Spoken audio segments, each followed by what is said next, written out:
Welcome viewers, কেমন আছেন আপনারা সবাই? আশা করি সবাই ভালো আছেন। আমি আছি আপনাদের সাথে Dipak Sarkar from Bengali tech squad. আর বেঙ্গলি টেক স্কোয়াডের নতুন এপিসোডে আপনাদের সবাইকে স্বাগতম।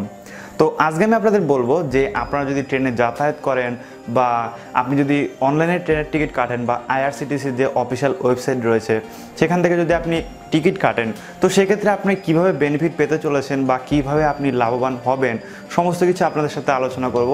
তো চলুন শুরু করি। সবার আগে বলি, যদি আমার চ্যানেলটি আপনি এখনও পর্যন্ত সাবস্ক্রাইব করে না থাকেন, প্লিজ একটু কষ্ট করে ভিডিওর নিচে যান। ভিডিওর নিচে গিয়ে দেখেন একটা লাল রঙের সাবস্ক্রাইব বাটন আছে, ওইখানে ক্লিক করে সরাসরি সাবস্ক্রাইব করে নিতে পারবেন। এবং সাবস্ক্রাইব করা থাকলে যেটা হবে, আমি যখনই কোনো নতুন ভিডিও আপলোড করব সবার আগে দেখতে পারবেন।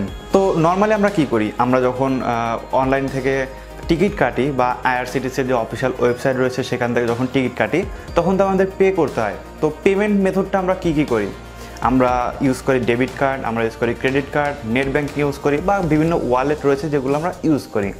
তো এখানে কি হয় যে বিভিন্ন ধরনের যেসব ব্যাংক রয়েছে, তো ব্যাংকের ওপরে নির্ভর করে যে আপনার কাছ থেকে কত টাকা কাটা হবে আপনি যে ট্রানজ্যাকশন করছেন তার জন্য। অর্থাৎ 10 টাকা থেকে শুরু করে আপনি যে টিকিট কাটছেন তার মূল্য থেকে 4% পর্যন্ত কিন্তু আপনার কাছ থেকে এই ট্রানজ্যাকশন চার্জ তারা কাটতে পারে। তারা যদি চায় তারা কিন্তু কাটতে পারে, বাট এটা ভ্যারি করে যে আপনি কোন ব্যাংক ইউজ করছেন। আপনি স্টেট ব্যাংক ইউজ করছেন নাকি ইউবিআই ইউজ করছেন নাকি অ্যাক্সিস ইউজ করছেন নাকি কর্পোরেশন ইউজ করছেন, যে ব্যাংক আপনি ইউজ করছেন তার উপর ডিপেন্ড করে যে আপনার কাছ থেকে সে কত টাকা নেবে। ধরুন দিনে 1 লাখ লোক আইআরসিটিসি থেকে টিকিট কাটছে, তো এক একজনের কাছ থেকে যদি 10 টাকা করে নেওয়া হয় তাহলে সরকারি লাভ হচ্ছে 10 লাখ টাকা। 1 লাখ ইন্টু 10 লাখ টাকা। যদি 100 টাকা করে নেওয়া হয় তাহলে ধরুন, যদি 100 টাকা, মানে আমি জাস্ট বলছি যে যদি 100 টাকা করে নেওয়া হয় তাহলে 1 লাখ লোকে 1 কোটি টাকা পার ডে আর্নিং। সো এই যে বিষয়টা, এই বিষয়টা কিন্তু প্রচুর হয়ে যায় সারা মাস পরে বা সারা বছর পরে। তো এর উপরে নতুন একটা নিয়ম করে দিয়েছে সরকার বা নতুন একটা নিয়ম বার করেছে, যার মাধ্যমে আপনাকে আর কোনো রকম এই যে ট্রানজ্যাকশন ফি সেটা দিতে হবে না। অর্থাৎ আপনি ডেবিট কার্ড দিয়ে পেমেন্ট করেন, আপনি ক্রেডিট কার্ড দিয়ে পেমেন্ট করেন, আপনি ওয়ালেট দিয়ে পেমেন্ট করেন, নেট ব্যাঙ্কিং দিয়ে পেমেন্ট করেন, কোনো রকম আর সমস্যা হবে না। আপনি এই ট্রানজ্যাকশন ফিটা এখন থেকে ফ্রি পেয়ে যাবেন।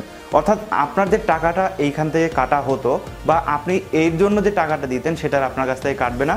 আপনি এই ট্রানজ্যাকশন ফিটা ফ্রি পাবেন, বা এই যে 10 টাকা 20 টাকা 30 টাকা বা 4% অবধি যে ট্রানজ্যাকশন ফি দিতেন সেটার আপনার কাছ থেকে কাটবে না। অর্থাৎ আপনি কিন্তু ডাইরেক্টলি ইনডাইরেক্টলি কিন্তু অনেকটাই লাভবান হলেন। বা যদি দেখা যায় তাহলে আমজনতা যদি সবাইকে একসাথে করা যায় তাহলে কিন্তু প্রচুর টাকা সেভ হলো সবার মিলে। তো আশা করি ভিডিওটা আপনাদের ভালো লেগেছে। ভালো লাগলে অবশ্যই একটা লাইক করবেন আর অবশ্যই শেয়ার করে দেবেন আপনার বন্ধুদের সাথে, যাতে তারাও জানতে পারে এবং এই বিষয়ে শিখতে পারে। থ্যাংক ইউ সো মাচ পুরো ভিডিও দেখার জন্য। আর সবার শেষে বলি, যদি আমার চ্যানেলটি আপনি এখনও পর্যন্ত সাবস্ক্রাইব করে না থাকেন, প্লিজ একটু কষ্ট করে ভিডিওর নিচে যান। ভিডিওর নিচে গিয়ে দেখবেন একটা লাল রঙের সাবস্ক্রাইব বাটন আছে, ওইখানে ক্লিক করলেই সাবস্ক্রাইব হয়ে যাবে। আর কোনো কিছু করার দরকার নেই।